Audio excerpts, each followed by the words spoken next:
दा CC camera थानायावनो बोरैबायदि साननि समावनो गावथारलांखो बेखौ दा मिथिनो मोननाय जायाखै। खुलुमबाय नोंथांमोनखौ आंनि बे second channel P Narzary blog चेनेलाव बयखौ बरायबाय। दिनै जोंनि बर' हारिनि सासे सुबुङा 50 लाख रांसोनि अडि गारिखौ देरहाबाय। बेनि सायावबो खोथा सावरायगोन आरो लोगोसे आंनि खाथियावनो बा जोंनि खाथियावनो मानसि गावथारदों आरो दा बे गावथारग्राखौ हमबाय। दा बेनि सायावबो जोङो खोथा सावरायगोन। अब्ला लोगोफोर जों गिबियावनो नैबे जोंनि बर' सुबुं जायनि मुङानो जाहैबाय जनार्दन बर'। बिथाङा नर्थ गुवाहाटीनि बा कामरुप रुरेलनि माने कामरुप मेट्र नङा, बिथाङा कामरुप डिस्ट्रिक्टनि आरोना। बिथाङा कामरुप डिस्ट्रिक्टनि जनार्दन बर'आ हावलिनि राज फुजायाव लटारि टिकेट लादोंमोन।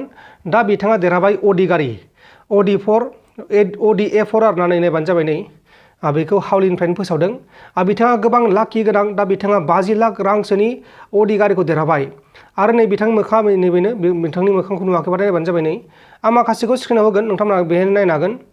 गोबां लाखि बिथाङा। आरो बे माबाया जायबा लटारिखौ मोन्दों बे निउसआ दहाय साननिफ्रायनो गोसारगासिनो दङ, गोबां गोसारगासिनो दङ। जोंनि बर'नि ससियेल मिडियाफ्राव फोसावदों आरो हावलिनि डिजिटेल जायबा हावलि डिजिटेल बेनो जाबाय मेन, बिसोरनो फोसावग्रोदों, गिबिसिन फोसावदों। नै आं 15 मिनिटनि उनाव बेखौ नुदोंमोन, नायबानो जाबाय नै स्क्रिनाव। दा बिथाङा जोबोर लाखि होननानै जों बुंजासिगोन। बिथाङा अडि गारिखौ मोनबाय। गोबां मानसिफोरा बे लटारिखौ लानो थाखाय नांलाय खमलाय खालामदोंमोन, नाराय नारसि खालामदोंमोन। सोरबा दुखु मोनदों, सोरबा जोखोमबो जादों लटारि टिकेटखौ लानो थाखाय। मानोना गोबां मानसि आयौ ओरैबायदि मानसिमोन लटारिखौ लानो थाखायनो। लटारि टिकेटखौ आंबो लानो नागिरदोंमोन, नाथाय आंबो मोनासै। मानोना गोबां मानसि सेलायबेलाय, दा बेनिखायनो लानो मोनासै। माखासे लानो मोन्दों, माखासे लानो मोनासै आरोना। आरो गोबां सुबुंफोरा लटारि टिकेटखौ लानो थाखाय हावलिसिम थांदोंमोन। सोरबा ओरै कार्बि आंलंनिफ्रायबो थांदोंमोन जाहैबाय, लखिमपुरनिफ्रायबो थांदोंमोन जाहैबाय हावलियाव बे लटारि टिकेटखौ लानो थाखाय, नाथाय मोनासै। मा होनबावनो आरोना लोगोफोर। दा जियानो जा जोंनि बर' हारियाव फैबाय फार्स्ट प्राइजआ बा गिबिसिन प्राइजआ बा बान्थाया जोंनि बर' हारियाव फैबाय। बिथांनि मुङानो जाहैबाय जनार्दन बर', बिथाङा नर्थ गुवाहाटीनि। अब्ला जोङो सेकेन्ड आपडेट माने बे मोनसे निउस बायदि आरोना।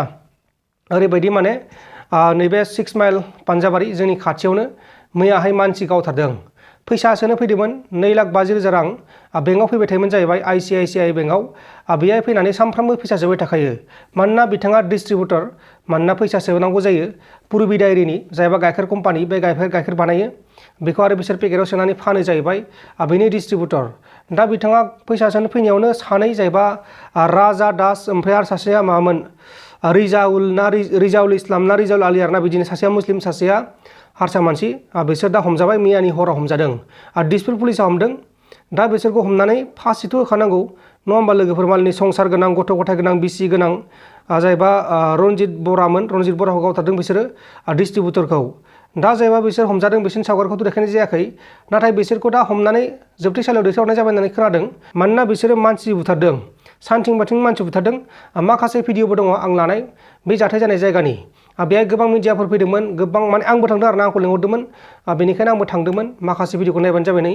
आरो नुवाखैबाथाय नोंथांमोना मैया नुखाबाय जानांगौ, मैया आं खावसे भिडिअखौ होदोंमोन। नैबे पुरुबियाव मावो जाहैबाय। ओमफ्राय आरो जाहैबाय गावथारजादों बेनि मुङानो जाहैबाय रनजित बरा। बे रनजित बराया नैबेहाय ICICI बेंकआव फैसा सोनो फैबाय थायोमोन जाहैबाय सानफ्रामबो। आरो बे जाथाया जादों दानि बावैसो मानि टाइमखौ एक्जाक्ट होनो हाया, जायखिजाया 10टा 11टानि गेजेराव जादों आरो। ओमफ्राय नैबे बेंकआ जाहैबाय ICICI बेंक, बेयो फैसा सोफैयोमोन जाहैबाय। ओमफ्राय दा नै माबायदि फिल जाना दं नायबानो जाबाय नै। दा मानसिफोर लांबाय जाहैबाय, एम्बुलेन्सजों लांबाय। आरो दा नै पुलिसफोर दङ आरो मिडियाफोर दं, बिरादनो मिडिया दं।